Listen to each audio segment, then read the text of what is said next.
Welcome to the Eric Jordan CPPA podcast. Hi, I'm Eric Jordan, a Canadian personal property appraiser, CPPA, and today I'm going to give you some important insights into Calgary business valuations and why experience in operating a business matters more than you might think. We're going to cover real examples, highlight key takeaways from prominent Calgary entrepreneurs, and explain why my 25 Factors Affecting Business Valuation methodology sets a new standard for valuing private businesses.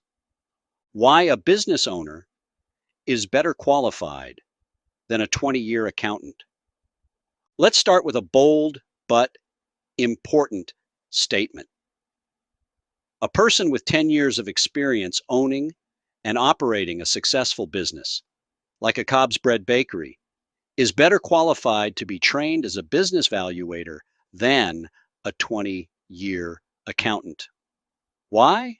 Because hands-on experience is essential to understanding, measuring, and valuing intangible assets, the real drivers of business value. Accountants are trained to reduce taxes, and that's what they do. But when it comes to valuation, tax value is irrelevant. The Canada Income Tax Act demands that we use fair market value, which includes intangible assets, those essential components that don't show up on a traditional balance sheet. On my website, pin.ce, you can see the 25 factors we use to determine intangible asset value, as well as an example of a 5 senses inspection report.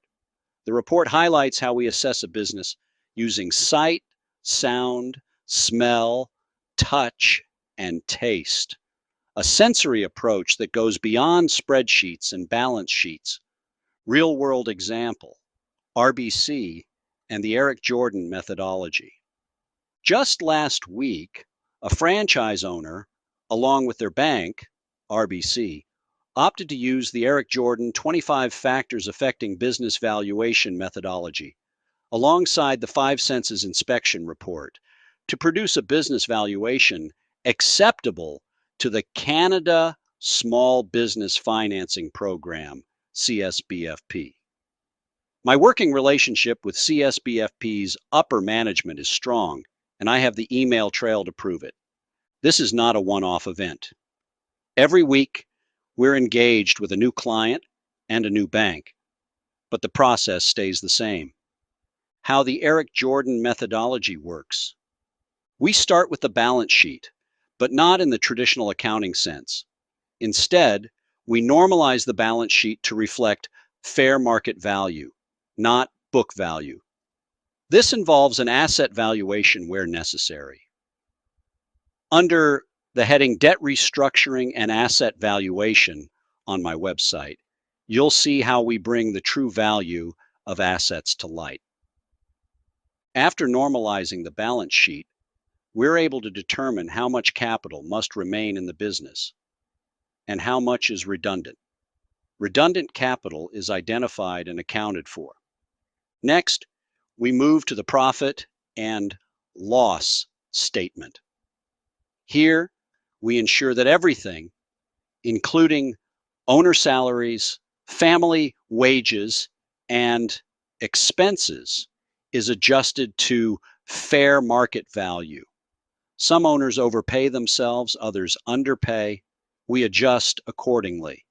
This is where hands-on experience becomes essential.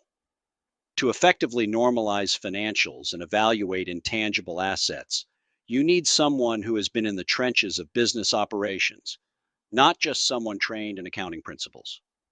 Why hands-on experience matters? Imagine you're in an airplane. Who do you want in the cockpit? A 20-year academic who studied flight theory or an experienced airline captain? It's the same with valuing a business. Consider the following professions. Airline captains, hands-on experience flying the plane. Surgeons, hands-on experience in the operating room. art restoration specialists, hands-on experience preserving priceless art. If these roles require direct experience, why wouldn't the valuation of your family's private business demand the same?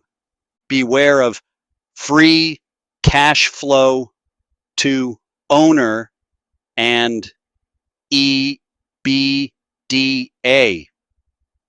The scoundrels will try to fool you with terms like free cash flow to owner and EBITDA. Free cash flow to owner is often misrepresented as profit. It's not. If you paid yourself and your family fair market wages, the so-called free cash flow might disappear entirely. Scoundrels use this term to trick buyers into believing a business is more profitable than it actually is. EBITDA, earnings before interest, taxes, depreciation, and amortization, is useful for public companies, but irrelevant for private companies. In the private sector, it's another way for scoundrels to make profit numbers appear larger than they really are. Some people use EBITDA out of ignorance. Others do it on purpose. Either way, it's dangerous. Calgary's intangible asset leaders. Let's look at some notable entrepreneurs from Calgary whose businesses were built on intangible assets. The same assets my methodology is designed to identify and value. Brett Wilson, investor, philanthropist, and dragon from CBC's Dragon's Den. Key intangible asset, community engagement and strategic partnerships. Manjit Minhas, co-founder of Minhas Breweries and Distillery. Key intangible asset, brand reputation, intellectual property, and customer loyalty. Arlene Dickinson, CEO of Venture Communications and venture capitalist. Key intangible asset, branding, market positioning, and investor confidence. Lane Merrifield, co-founder of Club Penguin, sold to Disney for $300. Key intangible asset, intellectual property, and customer data. Dave Asprey, founder of Bulletproof Coffee. Key intangible asset, customer loyalty, community-driven branding, and intellectual property. Bob Sarter, former CEO of Big Rock Brewery and CEO of Calgary Airport Authority.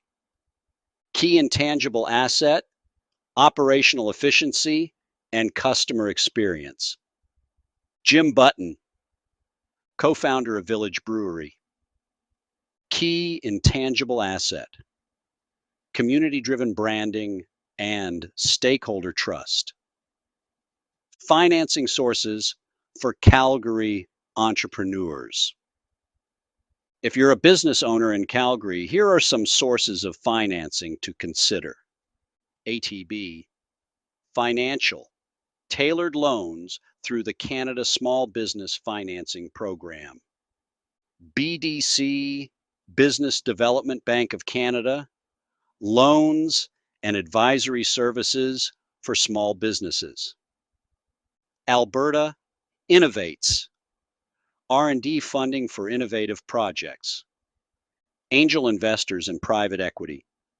Calgary's tech sector attracts angel investors. Crowdfunding, early stage capital validation and product testing. I've worked on valuations for many franchises, but Cobb's Bread stands out.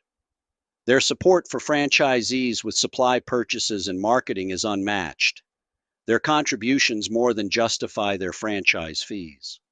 Congratulations to Cobb's for setting a new standard for franchise support. If you're looking to understand the true value of your business, I'm here to help. The Eric Jordan 25 Factors Affecting Business Valuation methodology identifies and values the intangible assets that drive value. If you're tired of smoke and mirror tactics and want to know the true value of your business, contact me. We'll give you clarity and confidence. Thanks for listening. This is Eric Jordan, CPPA. See you next time.